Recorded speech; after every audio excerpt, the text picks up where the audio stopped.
Hi, I'm here today to show you Playing Time Pro, a great tool if you're a coach of a soccer team and want to keep track of who's on the field, how much time they spend on the field, how much time they spend on the bench, and those kind of stats.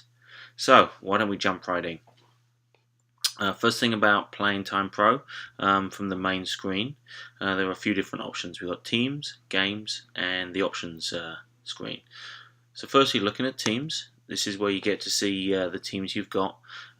You can go in and take a look at one of those teams. You want to add a player to it, we can easily add a new player. Let's put Billy in, and he can play, his number's 71. Simple as that. You want to delete a player, simple side swipe, and you can delete them as well. So very easy to keep and maintain your team as the team progresses throughout the seasons. You want to add a new team? Let's add a new team in. We'll call these guys the Meteors. Simply throw them in. You want to get in there? Again, very easy. Add new players in. Simple as that. So you can easily control the players on your teams and the teams you're looking at. You can have unlimited amounts of teams. It's always useful to do that. Under the Games button, you're going to see information of teams you've played and the results. Be able to go in and take a look at some of those games that you've played. Be able to see who's played how much time, and then you're able to email that out. Very, very good if you got parents who are questioning you about time, or you just want to keep a track of it yourself. Makes it very easy to see where you've been and who's been on the field the most. Nice information there. Under Options, a few simple options. How many players are normally on the field? So obviously at the higher ages you're playing 11v11. Some of the younger ages it's down to as small as 3v3 or 4v4. You can order those, the number of players on the field here. You can fill in a default email address where you want to send the statistics to, and if you need to contact us you can hit the support button here. But why don't we get into the meat of this, which is really actually playing a game.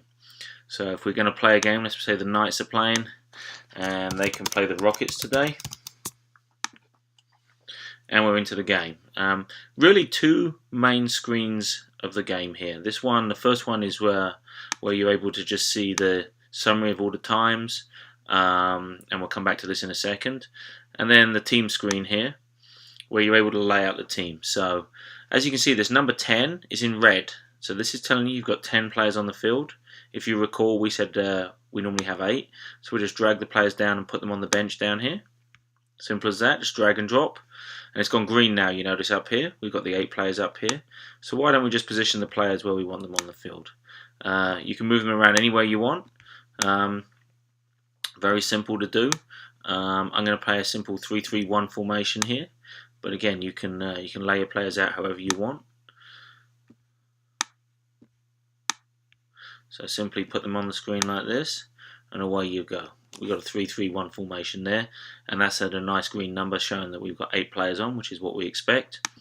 Oh, but let's just pretend, let's just go back here. Let's look at Tom. Let's pretend we're checking in for a game. You want to check in the players, and Tom hasn't turned up yet, so we'll take him off the field. See, Tom's disappeared here right now. And we'll add Tom back in because he's going to turn up late. I think every coach has at least one player who consistently turns up late to every game and every practice. I think we've all got one of those. So why don't we just start the clock? And we're off to the races and the game is underway. So on the summary screen you've got a bunch of different options and how you can sort the players. You can sort them by name and by number. See who's on the field. Right? So you can see Ryan's off and everyone else is on. And sort by playing time. Probably the most used option, sorted by playing time from most to least. And these little circles over here show you the percentage of the game that the player has actually played so far. Okay, look, Tom's just turned up late to the start of the game, so why don't we check him in? So he's now in the game, and you see Tom is sitting here on the bench. And you see him over here as well. Okay, we're going to make our first substitution. Let's switch Ryan and Frankie. So we're just going to take Ryan. We're going to drag him up. You notice when you're over a player, the player will turn red. Just drop it and you make that switch. You now notice Ryan's field time these seconds at the bottom is going up and his bench time is static. The opposite is happening to Frankie. If we go back, you can see that it's sorted by playing time, and you can see Ryan's time is going up and Frankie's time is going down. Tom is still sitting on the bench. So as simple as that. You want to start a new period, let's hit the new period. It makes sure you really wanted to do that. And the clock is stopped, right? So we're ready for the next period. We might make some substitutions. Tom's going to go in goal, swap in with Peter, and you're off to the races again and starting the clock. Okay, the good news is we just scored a goal, so you just tap the time here, and you can add a goal to us. If the other team scores a goal, simply do that. You had too many, just take them off. Very simple, very simple. Okay, so that's the end of the game now, so we're just going to end the game here. And away we go. So you'll be able to see the game over here. We were just playing the Rockets. We won 1-0. Nice easy view, and you're able to go in and see who spent how much time in what position. In bench versus on the field. Very simple, very easy to use. A great tool if you're a coach and just want to keep track. I see a lot of coaches on the field with their iPhone using them as a stopwatch anyway. Use Playing Time Pro and you'll actually be able to capture the stats of who's played for how long on your team as well. Thank you.